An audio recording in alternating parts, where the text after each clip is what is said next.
আজকে প্রথমবার প্রধানমন্ত্রী হিসেবে বিদেশ সফরে গেলেন তারেক রহমান। মালয়েশিয়া সফর, তারপরে চীন সফরে যাবেন। এই সফরের আগে অনেক বিষয় নিয়ে আলোচনা হচ্ছে। কেন দিল্লি নয়, কেন বেইজিং, এইসব বিষয় নিয়ে নানা আলোচনা আছে। স্যার, আপনার কাছে কি মনে হয় পুরো বিষয়টি? তিনি বেইজিংকে কেন বেছে নিলেন? দেখেন, আমার মনে হয় তারেক রহমান প্রথম থেকেই তার approach to politics, prime ministership has been marked by informality, এবং তিনি অনেকটা বাস্তববাদী ঢঙে তিনি এগিয়েছেন যে দেশে পরিচালনা করার যে স্টাইলিস্টিক অ্যাসপেক্টগুলোতে তার চেঞ্জ এসছে। এবং আমার মনে হয় যে এটা খুবই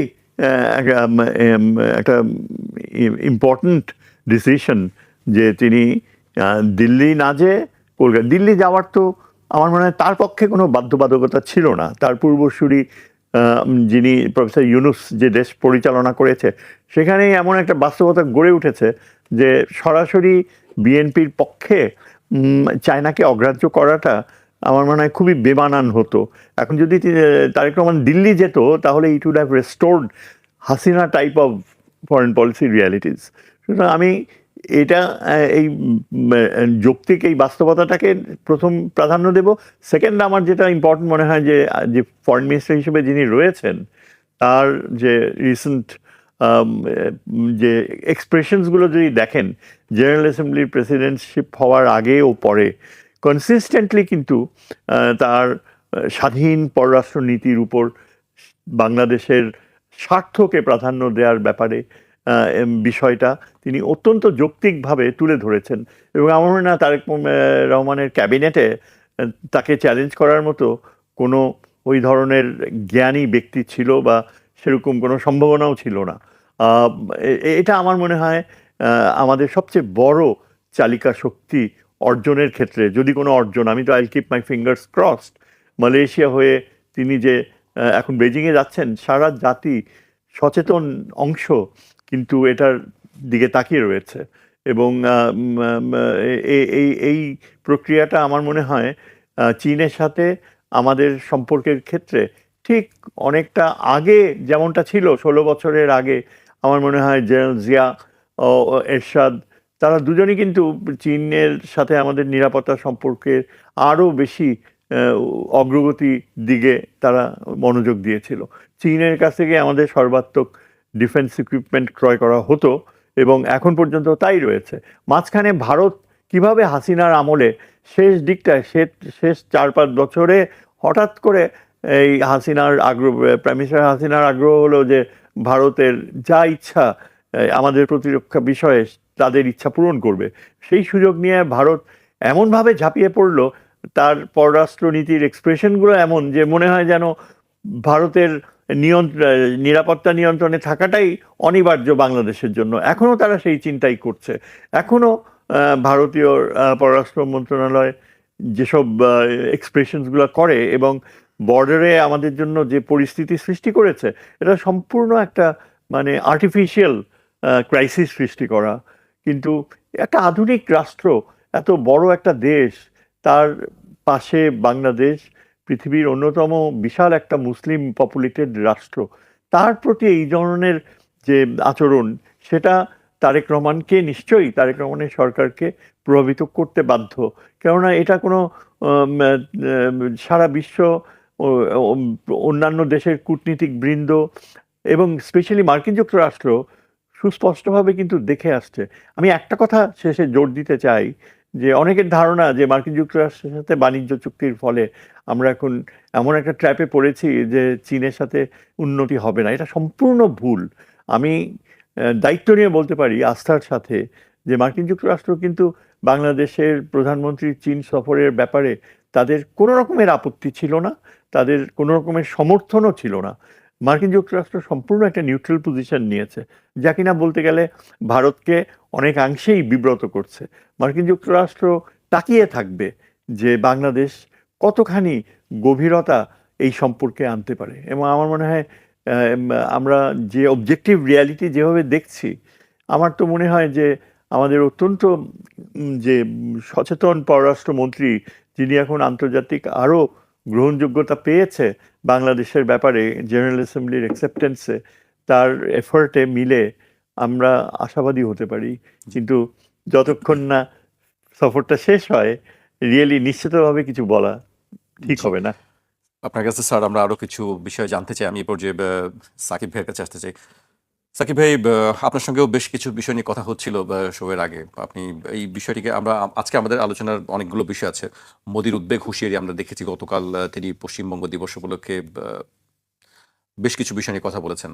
সীমান্ত, কাঁটাতারের বেড়া, অনুপ্রবেশ, তাদের সেই পুরনো অনেক ইতিহাস তিনি ঘেটেছেন। সেই বিষয়ে আমি পরে যাব। আমি বাংলাদেশ প্রসঙ্গেই প্রথমে কথা বলতে চাই।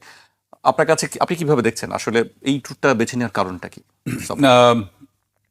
প্রথম কথা হচ্ছে যে আমার জীবনে, আমার কূটনৈতিক জীবনের প্রথম পোস্টিং হচ্ছে বেজিং। আমি বলতে পারেন পররাষ্ট্র মন্ত্রণালয়ের একজন চীনা বিশেষজ্ঞ নিজেকে বলতে পারবো না, কিন্তু ওই লাইনের একজন কূটনীতিক আর কি। হ্যাঁ, আমি ওই লাইনের কূটনীতিক, এবং পরেরটা ছিল ওয়াশিংটন। তো আমার সময় প্রথম শেখ হাসিনা ইলেক্টেড হন 96 সালে, এবং উনার প্রথম ভিজিট হয় কিন্তু চীনে। প্রথম কথা হচ্ছে যে আমাদের এই ভিজিট নিয়ে যেটা বলার আছে, প্রথম কথা হচ্ছে যে তারেক রহমান সাহেব ভারতে যেতে পারছেন না কেন। প্রফেসর শহীদুজ্জামান ভাই বলেছেন যে উনি যদি এখন ভারতে যেতেন, তার মানে হচ্ছে যে ভারতের সাথে আমাদের সবচেয়ে নিবিড় সম্পর্ক হবে, বিএনপি সরকারের সাথে সবচেয়ে নিবিড় সম্পর্ক হবে ভারতের সাথে। তাহলে শেখ হাসিনা যেরকম পররাষ্ট্রনীতি ছিল, বিএনপিকেও সেই ধরনের পররাষ্ট্র নিতে হবে। সুতরাং যেহেতু উনি ওটা নিবেন না, যেহেতু উনারা এখানে আওয়ামী লীগের জন্য একটা অনুকূল পরিবেশ হয়তো তৈরি করতে চাচ্ছেন না ভারতের পক্ষপাতিত্ব থেকে, ভারতকে উনারা ভারসাম্যে একটা ব্যালেন্স করতে চান, সেই জন্য উনাকে চীনে যেতেই হবে। উনার চীনে যাওয়া ছাড়া আসলে কোনো উপায় নেই। আপনি খেয়াল করেন যে ডক্টর ইউনূসের প্রথম ভিজিট কোথায় ছিল? আমার যতদূর মনে পড়ে নিউ ইয়র্ক, কোথায় আমার মনে হয় নিউ ইয়র্কে ছিল।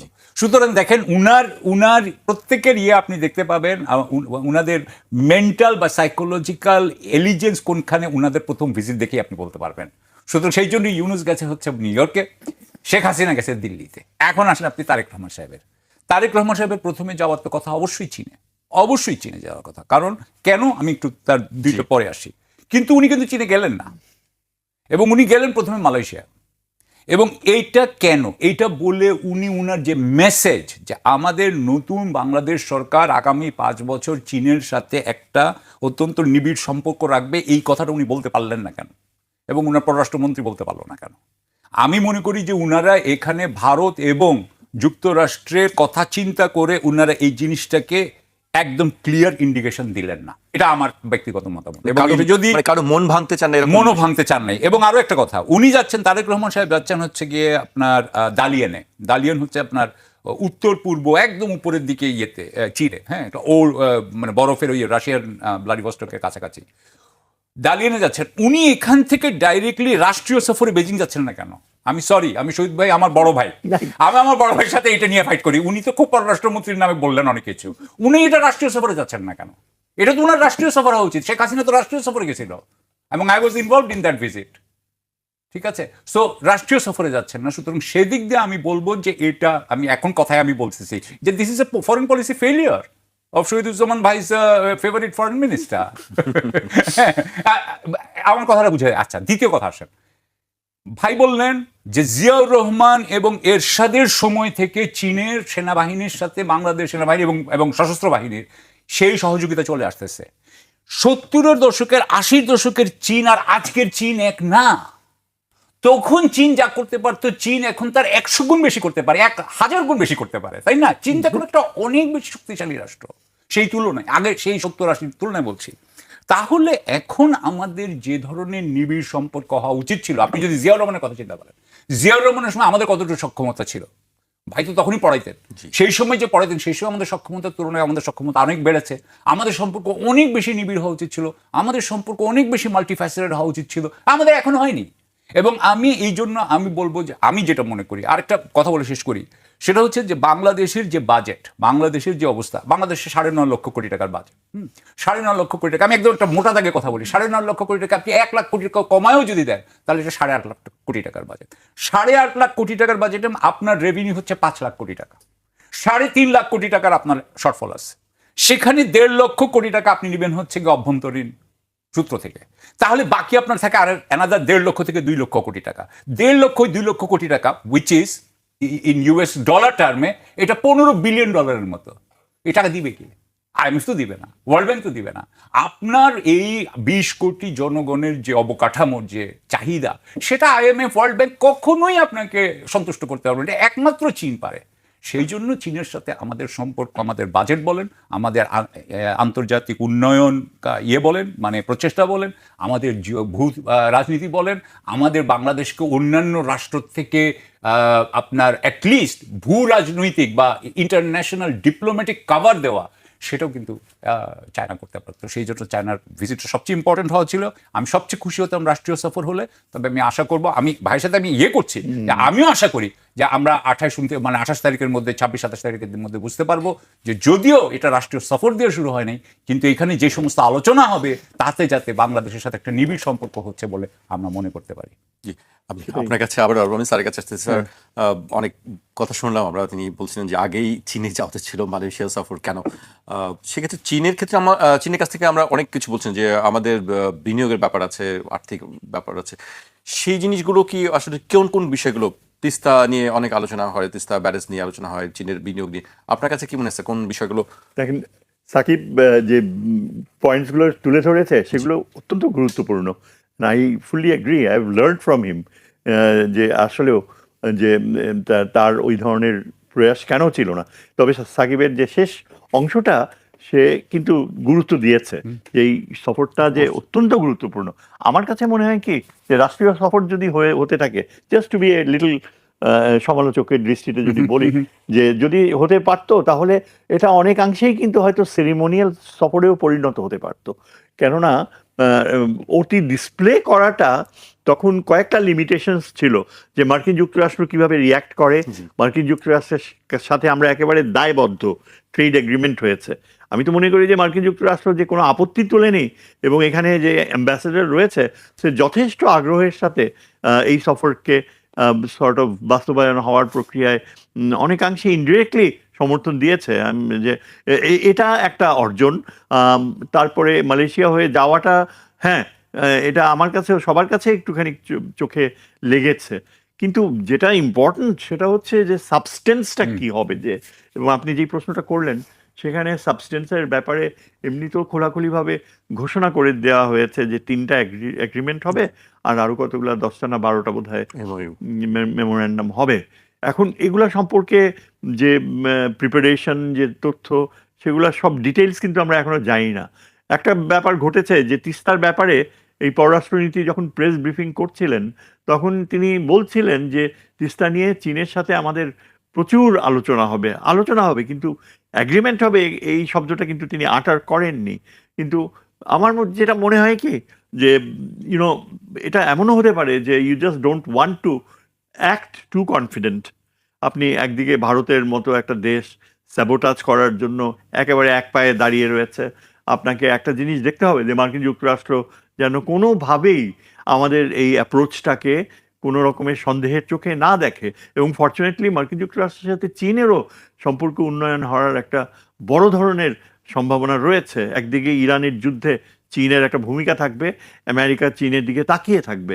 আরেকটা হচ্ছে যে রেয়ার আর্থ ডিল, যেটা ভবিষ্যতে অত্যন্ত যে সূক্ষ্মভাবে এই যে কতগুলো পদার্থ, খনিজ পদার্থ আবিষ্কার করতে হবে, সেখানে চীন আর আমেরিকার সাথে অনেকাংশেই কিন্তু একটা সহযোগিতার বাধ্যবাধকতা থাকবে।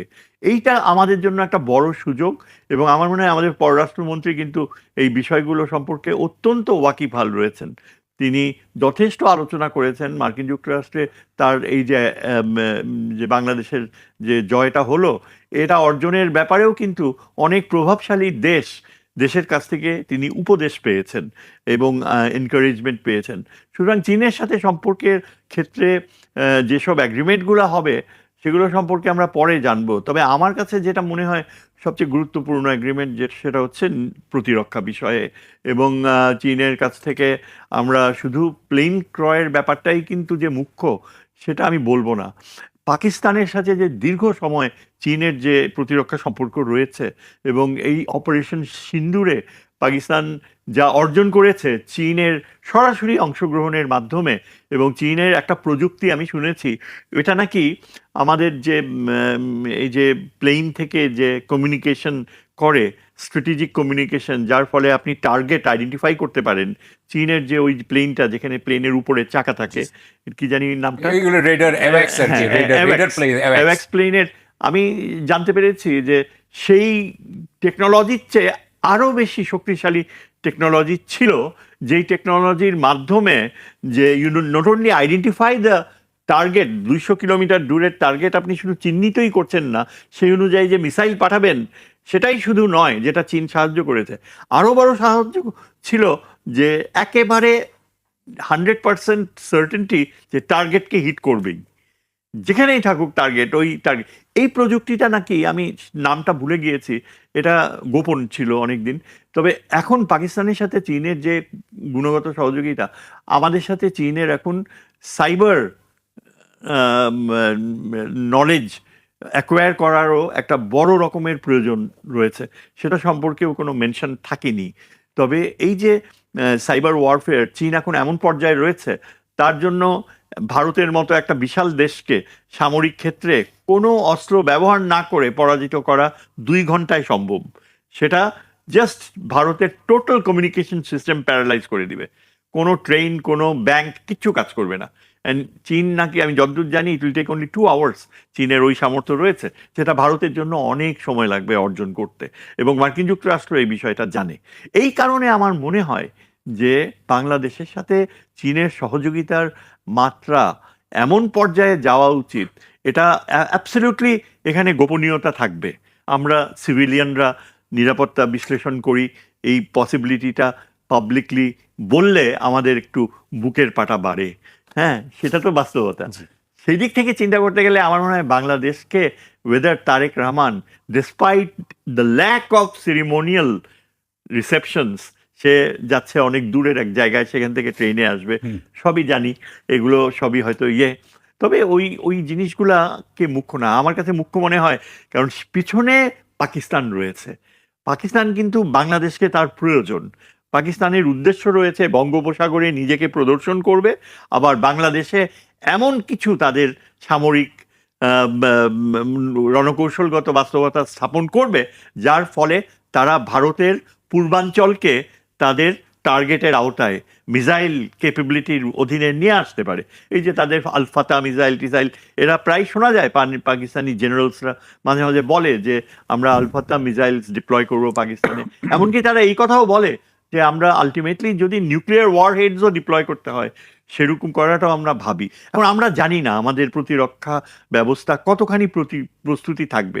তবে এই চীনের সফরটাই কিন্তু রিয়েলি অনেকাংশে আমরা সিভিলিয়ান লেভেলে, হ্যাঁ, দ্বিতীয় পদ্মা সেতু করার ব্যাপারটা শোনা যাচ্ছে, তারপর যমুনা সেতু আরেকটা করার ব্যাপারেও কথা উঠেছে। চীনকে এই ধরনের সুযোগ দেওয়া হবে কিনা জানি না, তবে চীনের যে সামর্থ্য রয়েছে, এবং চীনের কিন্তু একটা জিনিস কি, বাংলাদেশের বেলায় তারা অতীতে এত গভীর আগ্রহ আর কখনো দেখায়নি। আমি তো নিজেই অবাক হয়ে গিয়েছি যে বারবার তারা এই যে প্রতিনিধি দল বাংলাদেশ থেকে পাঠাচ্ছে, সব সেকশন অফ দ্য পপুলেশন থেকে যে চীনের সাথে পরিচিতি অর্জন করছে। তারপর ধরেন এই যে নর্থ বেঙ্গলের যে বড় ধরনের, শুধু তিস্তার পানি না, সেখানকার উন্নয়ন, আরবানাইজেশন, নগরীকরণ ও শিল্পায়নের ক্ষেত্রে চীন যে একটা বড় ভূমিকা রাখতে পারে, এগুলো যদি ঘটে, এবং এগুলোর ব্যাপারে আশাব্যঞ্জক কেন, ভারত অত্যন্ত চিন্তিত। ভারতের অ্যাবসলিউটলি মোদি সরকার বলেন তারা বাংলাদেশের উপর রেগে মেগে যা ইচ্ছে তাই আনডিপ্লোম্যাটিক কাণ্ড ঘটাচ্ছে। এটা কিন্তু আত্মাহুতি ভারতের জন্য। তারা নিজের পায়ে নিজেই কুড়োল মারছে। এর কারণ রয়েছে, যৌক্তিক কারণ হলো যে বাংলাদেশ চীনের সাথে কোন লেভেলে যে সম্পর্ক। তবে এগুলো আমি আশাবাদী হয়ে বলছি। আমি একজন কূটনীতির ছাত্র হিসাবে সাকিব যে বাস্তবতাগুলো তুলে ধরে, সীমাবদ্ধতা, তার প্রতি আমি সম্পূর্ণ সম্মান রেখে বলছি যে আমি শুধু আশাবাদী হচ্ছি। আবার হয়তো ফিরে এসে নৈরাশ্যের কিছু থাকবে, বড় কিছু থাকতে পারে, সেটাও উড়িয়ে দেওয়া যায় না। আমরা অপেক্ষাই করতে পারি সামনে, এবং ভালো কিছু প্রত্যাশাই করতে পারি। আমি সাকিব ভাইয়ের কাছে আসতেছি। স্যারের কথা আমরা দেখলাম যে ভারতের বিষয়টি স্যার তুলে এনেছেন আমাদের আলোচনার ইস্যু, এটি নিয়েও আজকে কথা বলতে চাই। মোদির উদ্বেগ, হুঁশিয়ারি আমরা দেখেছি গতকাল পশ্চিমবঙ্গ। মোদির আগে একটু চিহ্নে আরেকটা কথা বলে শেষ করি প্লিজ। সেটা হচ্ছে যে চীন বাংলাদেশকে, মানে আমি যেহেতু আমার 23 বছরের জীবনে অনেক সময় চীনের কূটনীতিকদের সাথে আমাদের কথা হতো, হ্যাঁ, এবং ধরেন মিড লেভেল বা উচ্চ সিনিয়র লেভেল। আমি যেটুকু জানি সেটা হচ্ছে চীন বাংলাদেশকে কিন্তু স্ট্র্যাটেজিক বা ভূ রাজনৈতিক দৃষ্টিভঙ্গির মধ্যে দিয়ে দেখে। বাংলাদেশকে তারা তাদের পক্ষের একটা, মানে তাদের পক্ষে আনতে চায়। হ্যাঁ, এটা হচ্ছে নাম্বার ওয়ান। এটার সাথে পাকিস্তানের, সরি আমি যেটা বলতে চাচ্ছি যে এটা চীন যখন কথা বলে বাংলাদেশ নিয়ে, তখন সে পাকিস্তানের কথা বলছে না, সে বলছে ডাইরেক্টলি চীন বাংলাদেশ। অ্যাটলিস্ট আমার সাথে যেটা কথা হয়েছে সেটা হচ্ছে চীন বাংলাদেশ। এখন আরেকটা কথা হচ্ছে যে চীন কখনোই আপনার যুদ্ধ করে দিবে না, এটা হচ্ছে চীনের সিস্টেম নাই। এটা আমেরিকার করতে পারে কিন্তু চীন করবে না। চীন আপনার দেশে আবার ঘাঁটিও বানাবে না, মানে ঘাঁটি বানাবে মানে আপনাকে দখল করে নিবে, আপনাকে বেজ রাখবে, সেটা সে করবে না। সেখানে হয়তো আসবে তার কিছু কিছু, ওই যে জিবুতি কয়েকটা জায়গায় নৌঘাঁটি আছে, সেখানে তার যা যায় আসে, কিন্তু তাই বললে সে কিন্তু জিবুতিকে কন্ট্রোল করার চেষ্টা করে না তার সৈন্যবাহিনী দিয়ে। সুতরাং এখন আসেন যে ভারত থেকে কিন্তু এখন আমি এটা যেহেতু চীন ভারত বাংলাদেশ, আমি এইগুলো কথাগুলো বলতে চাচ্ছি। এখানে দেখেন যে আমরা ইউনূস সাহেবের সময় শুনলাম যে এখানে একটা ত্রিজাতির টাস্ক ফোর্স আছে, তৈরি করছিল বেইজিং। তখন বেইজিং বলছিল বেইজিং পাকিস্তান, মানে চীন পাকিস্তান এবং বাংলাদেশ মিলে একটা টাস্ক ফোর্স হবে। আপনার মনে আছে কিনা, মানে এটা নিয়ে কিন্তু কথা হচ্ছিল। আমরা কিন্তু এখন পর্যন্ত জানি না যে সেই টাস্ক ফোর্স কতটুকু কাজ করছে। সুতরাং আমরা বাংলাদেশ কতটুকু তাদের সাথে যদি পূর্ণ যদি অঙ্গীকার না থাকে এবং পূর্ণ সব শক্তি আমরা ব্যবহার না করি, তাহলে এটা কোনো লাভ হচ্ছে বলে মনে হয় না।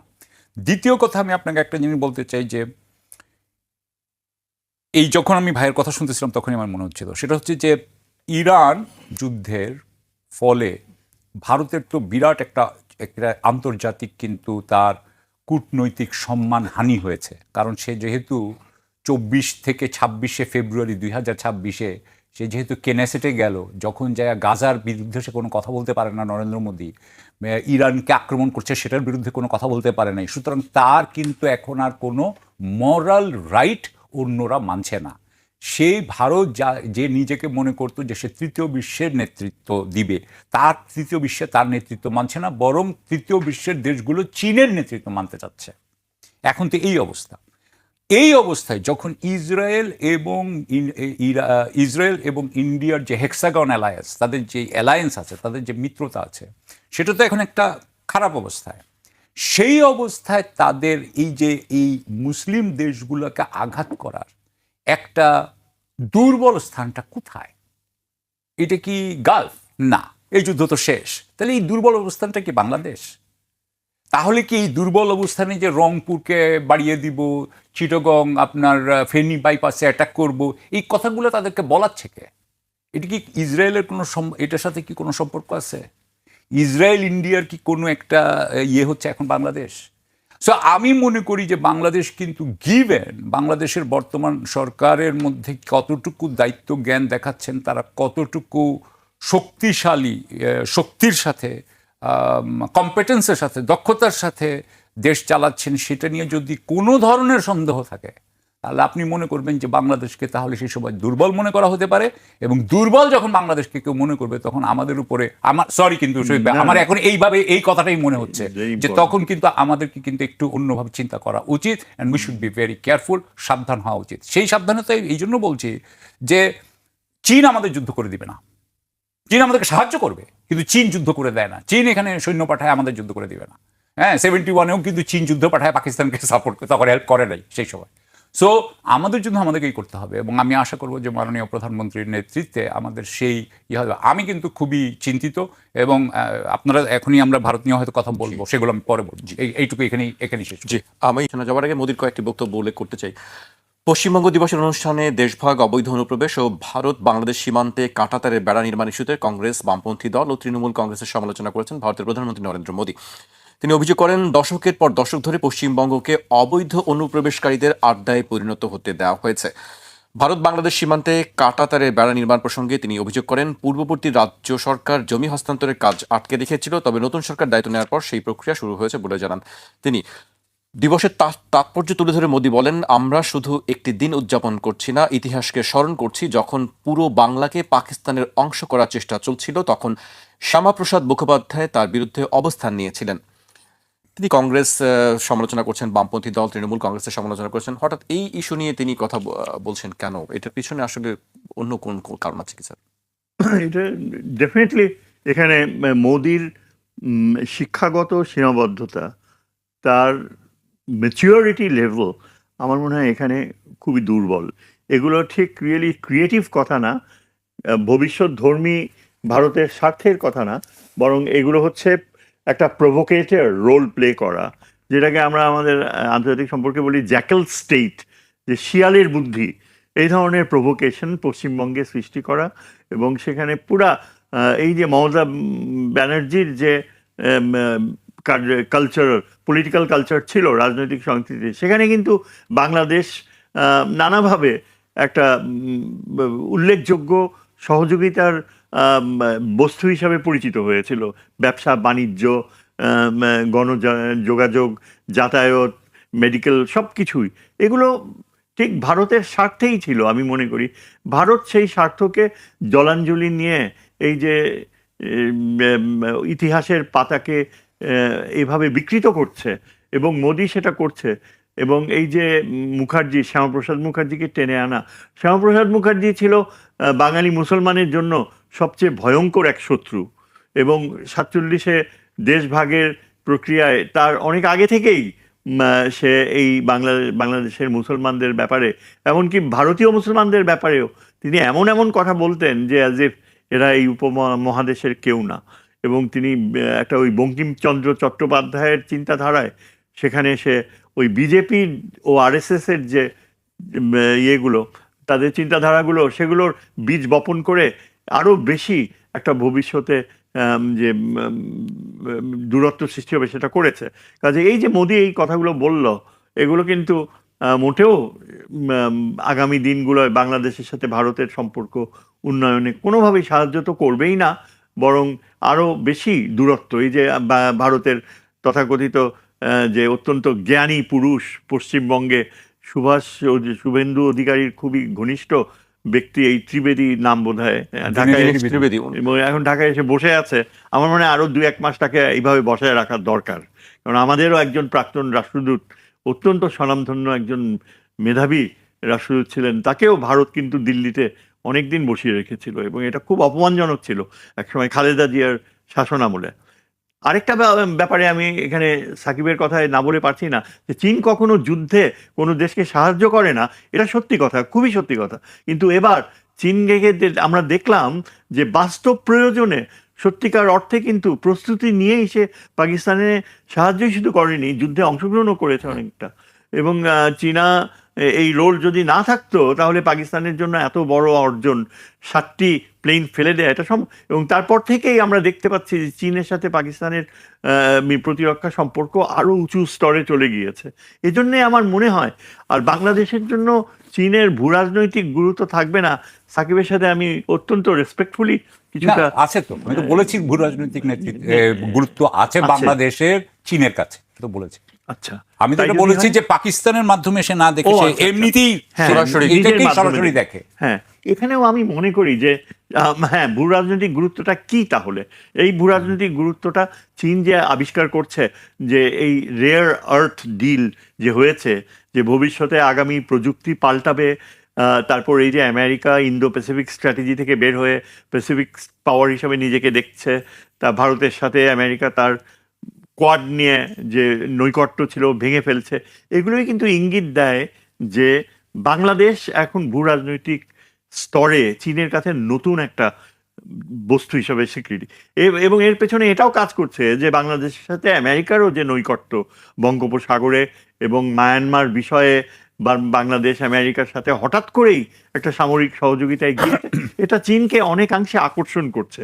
একটা জিনিস ভুলে গেলে চলবে না, ভূরাজনীতি কিন্তু স্থবির না, কোনো স্থবির বাস্তবতা নয়। ভূরাজনীতির ব্যাখ্যা, ন্যারেটিভগুলো চেঞ্জ হয় এই আন্তর্জাতিক রাজনীতির পরিবর্তনে। আমার যেটা মনে হয় যে চীন আগে ঐতিহাসিকভাবে পররাষ্ট্র নীতিতে যেই পন্থাগুলো আবিষ্কার করতো, যে তারা একটা দেশের আভ্যন্তরীণ বিষয়ে ইনভলভড হবে না, কোনো দেশের যুদ্ধ করবে না, তারপরে এই ধারণাগুলো এখন চীন বাধ্য হচ্ছে বদলাতে, উপমহাদেশেই তারা বাধ্য হচ্ছে বদলাতে। কেননা মায়ানমারে যে সামরিক বাস্তবতা রয়েছে এবং মায়ানমার চীনের কাছে এতই গুরুত্বপূর্ণ, কিন্তু সেখানে সিভিল ওয়ার শেষ হওয়ার কোনো চিহ্ন নাই। রেজিম, এই যে মায়ানমার মিলিটারি রেজিম আবার মাথাচাড়া দিয়ে উঠছে, আরাকান আর্মি আবার একটা দুর্বল অবস্থানে প্রবলি যাচ্ছে। এইরকম সিচুয়েশনে চীনের জন্য বাংলাদেশের ভূ রাজনৈতিক গুরুত্ব পরিবর্তন হচ্ছে আমি মনে করি, এবং আগামী দিনগুলোয় বাংলাদেশকে তারা আরও বেশি চাইবে। বাংলাদেশের বঙ্গোপসাগরের যে অংশটুকু, সেখানে চীনের নৌবাহিনী তার সাবমেরিন ঘাঁটি করবে, এটা আমার ধারণা, করতে চাইবে, এবং ভারত এই জন্য অত্যন্ত উৎকণ্ঠায় ভুগছে। এমনও হতে পারে যে চীন আর মার্কিন যুক্তরাষ্ট্র তারা একটা বঙ্গোপসাগরের আচরণগত ক্ষেত্রে একটা আন্ডারস্ট্যান্ডিংয়ে পৌঁছাইতে পারে। এখানেই ভারতের আমার মনে হয় চিন্তার ব্যাপার, এবং আমি তো মনে করি এখানেই বাংলাদেশের জন্য একটা খুবই গুরুত্বপূর্ণ ভূ রাজনৈতিক সুযোগ সৃষ্টি হচ্ছে। জি, স্যারের বক্তব্য শুনছিলাম আমরা। সাকিব ভাইয়ের কাছে আসতেছে। সাকিব ভাই, আপনি কি দেখছেন যে আসলে ভারতের জন্য মাথা ব্যথার কারণ হয়ে গেছে বা উদ্বেগের বিষয় হয়ে দাঁড়িয়েছে? এই জন্যই কি আসলে এই ধরনের বক্তব্য তিনি দিচ্ছেন কিনা? আপনি একটা জিনিস খেয়াল করেন, বাংলাদেশের চারিদিকে, এটা কখনো কোনো বাংলাদেশ সরকার আপনাকে বলেনি, বাংলাদেশের চারিদিকে আসাম, ত্রিপুরা, মেঘালয় এবং এখন পশ্চিমবঙ্গ, চারটাতেই কিন্তু হচ্ছে আপনার বিজেপি সরকার। তো বিজেপি সরকার হলো কিভাবে? এই বিজেপি সরকার হয়েছে বাংলাদেশ ইস্যুকে ব্যবহার করে।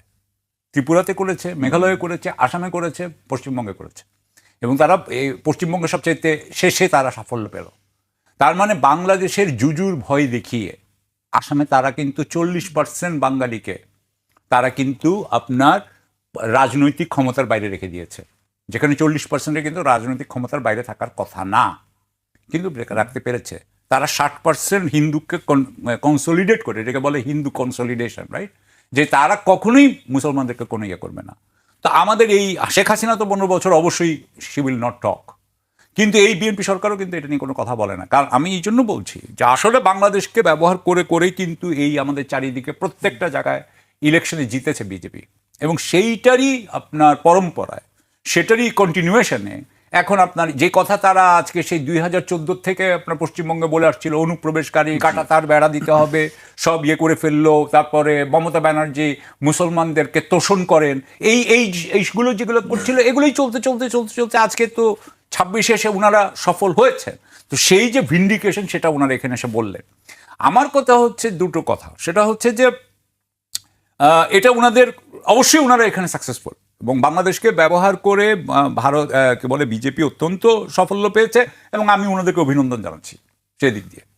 আমার বিষয় হচ্ছে কি যে এই যে এটা ওনারা করছেন, আমি মনে করি এটা বিজেপির জন্য ভালো, কিন্তু ভারতের জন্য খারাপ, পশ্চিমবঙ্গের জন্য খারাপ, আসামের জন্য খারাপ। কারণ আমি একটু আগেই দেখছিলাম যে পশ্চিমবঙ্গের আপনার বার্ষিক আয় কত, বার্ষিক আয় হচ্ছে $2200, সেখানে বাংলাদেশের কত? আমি এগুলো গুগল দেখে বলছি, আমি একদম খুব যে একদম ভিতরে ভিতরে ঢুকেছি তা না, কিন্তু মোটা দাগে বলছে 2200। ভারতের জাতীয় আয় হচ্ছে 2800, বাংলাদেশের দেখাচ্ছে 3000। তার মানে হচ্ছে যে বাংলাদেশের আয় পশ্চিমবঙ্গের আয়ের 40% বেশি, রাফলি বলছি, রাফলি 2200 থেকে 800 আপনি ইয়ে করলে 40%-এর মতো হবে। তো উনারা কি আসলে পশ্চিমবঙ্গের মানুষের প্রতি উনাদের যদি সেই মমত্ববোধ থাকে, তাহলে তো উনারা অর্থনৈতিক সংস্কার এগুলো নিয়ে কথা বলবেন, তাদের খাওয়া দাওয়ার কথা চিন্তা করবেন, তাদের আপনার সমৃদ্ধির কথা বলবেন। তারা কেন বাংলাদেশের জুজুর ভয় দেখাচ্ছেন? ওখানে বাংলাদেশ থেকে তোমাদেরকে বাঁচাচ্ছি এটা বলছেন। সুতরাং আপনাকে যেটা বললাম যে এটা হচ্ছে যে ভারতের যেটা হয়, বা সেটা অন্যান্য দেশেও হয়, যেমন আপনার ইসরায়েল আরেকটা দেশ, যেখানে অভ্যন্তরীণ রাজনীতি চলেই পররাষ্ট্রনীতি ব্যবহার করে, পররাষ্ট্রনীতির প্রশ্নে, এবং এর ফলে যেটা হয় যে পররাষ্ট্র নীতি অত্যন্ত পোলারাইজিং হয়ে যায়। এটা কিন্তু মানুষের মধ্যে একটা বিদ্বেষ তৈরি করে। আপনি যদি ফরেন পলিসি যদি আবার আপনার অভ্যন্তরীণ পলিটিক্সের মেইন ইস্যু হয়ে যায়, তার মানে হচ্ছে যে আপনি ফরেন কোনো কাউকে এনিমি বানাবেন, এবং সেই এনিমি বানানো হয়েছে বাংলাদেশকে। এবং সেই হিসাবে আমি শ্যামাপ্রসাদ মুখার্জির আর কথা বলা দরকার নেই, শহীদ বলছেন, কিন্তু আই থিঙ্ক যে এটাতেই বোঝা যায় যে বাংলাদেশের কিন্তু ভারত নিয়ে চিন্তা ভাবনা কিন্তু অনেক বেশি গভীরে করা উচিত। আরেকটা কথা বলে আমি এখানে একটু শেষ করি। বাংলাদেশ দেখলে আজকাল আমার একটা যেটা মনে হয়, সেটা হচ্ছে যে আপনার কিছু লোক আছে না, যে যারা কোটিপতি হওয়ার স্বপ্ন দেখে, কিন্তু সকালবেলা ঘুম থেকে উঠে 11টার সময় উঠে নাস্তা খায়। আপনি হ্যাঁ, আপনি যদি সফল হতে চান আর খারাপ অভ্যাস রাখেন, তাহলে কি আপনি কোনোদিন সফল হতে পারবেন? কোনোদিনও হতে পারবেন না। বাংলাদেশ হচ্ছে ওই ধরনের একটা ক্যারেক্টার। তার কিন্তু কর্মপদ্ধতির কোনো চেঞ্জ নাই, কিন্তু সে বড় বড় লক্ষ্য দিয়ে যায়। যতদিন ধরে বাংলাদেশের কর্মপদ্ধতির চেঞ্জ না হবে, পরিবর্তন না হবে, অর্থাৎ বাংলাদেশের অভ্যাসের, তার অভিজাতের এবং তার প্রফেশনাল ক্লাসের যতক্ষণ না অভ্যাস চেঞ্জ হবে, ততক্ষণ আপনি বাংলাদেশে যান অথবা বেহেশতে গেলেও আপনার অবস্থার কোনো উন্নতি হবে না। ধন্যবাদ। সাকিব ভাই চমৎকার একটি কথা বলেছেন শেষে, যে আমাদের আসলে জাতিগত যে জায়গাগুলি আছে সেই জায়গাগুলির আসলে পরিবর্তন, আমূল পরিবর্তন দরকার, তবেই হয়তো আমরা সত্যিকারের পরিবর্তন দেখতে পাবো। স্যারের কাছে আসতে চাই। স্যার, ইরান যুক্তরাষ্ট্র বিষয় নিয়ে আবার একটি শঙ্কা দেখা যাচ্ছে। আজকে সুইজারল্যান্ডে আলোচনা হওয়ার একটি প্রেক্ষাপট তৈরি হয়েছে, সেখানে সবাই পৌঁছেও গেছেন। এর মধ্যে তার মধ্যে একটি শঙ্কা আছে যে আসলে কি হবে, এই আলোচনা কি আসলে কার্যকর কোনো কিছু হবে নাকি চুক্তি কোনো হবে না? অবশ্যই কার্যকর কোনো কিছু হবে, কারণ এখানে আমরা আচরণগত পরিবর্তন কিন্তু দেখতে পাচ্ছি। এবং সেটা বলতে যে একটা কথা না বলে পারছি না, সাকিবের কথাগুলো অত্যন্ত সত্য, অত্যন্ত বাস্তবসম্মত। এবং আসলে আমাদের দেশের মানুষেরও ইরানের প্রেক্ষাপটে বলতে হয় যে চরিত্রগত দুর্বলতা এত মারাত্মক। এবং এই যে আপনি পার্লামেন্ট বলতে যে সংসদ এখন অপারেট করছে দেখেন, সেখানে কিন্তু সেই আগেকার স্ট্যান্ডার্ড অপারেটিং প্রসিডিওর এত মানে মানে খুবই নিম্নমানের আলোচনা, এবং এগুলো একঘেয়েমিতে ভরা।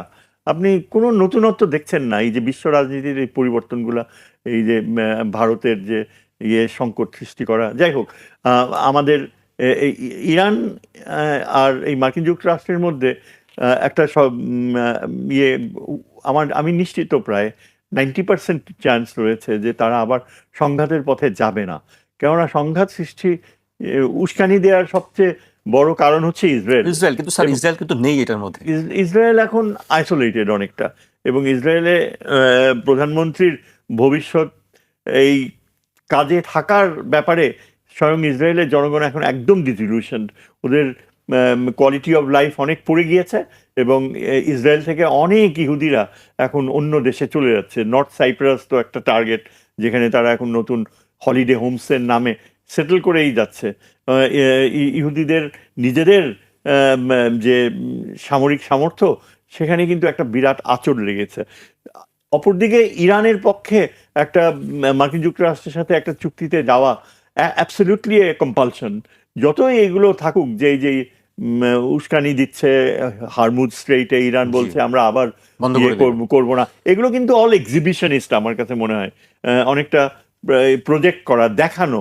এগুলো হচ্ছে কূটনীতির যে আসল ব্রেক থ্রুগুলা, সেগুলো যাতে ঘটে তার পক্ষে, সেই জন্য এই ধরনের অবস্থান নেয়া। মার্কিন যুক্তরাষ্ট্রের কোনো সম্ভাবনাই নাই যে প্রেসিডেন্ট ট্রাম্প এখন ওই আগে তার বডি ল্যাঙ্গুয়েজ দেখলেই বোঝা যায় যে সে কংগ্রেসের হাতেও একদিকে তাকে নিপীড়িত হতে হচ্ছে, কংগ্রেস কোনোভাবেই সমর্থন দিচ্ছে না, কারণ আগামী প্রায় 2 বছর বাকি, এবং সেই সময় কংগ্রেসের সদস্যরা চাইবে আশাবাদী একটা আমেরিকান ইকোনমি সামনে তুলে ধরতে।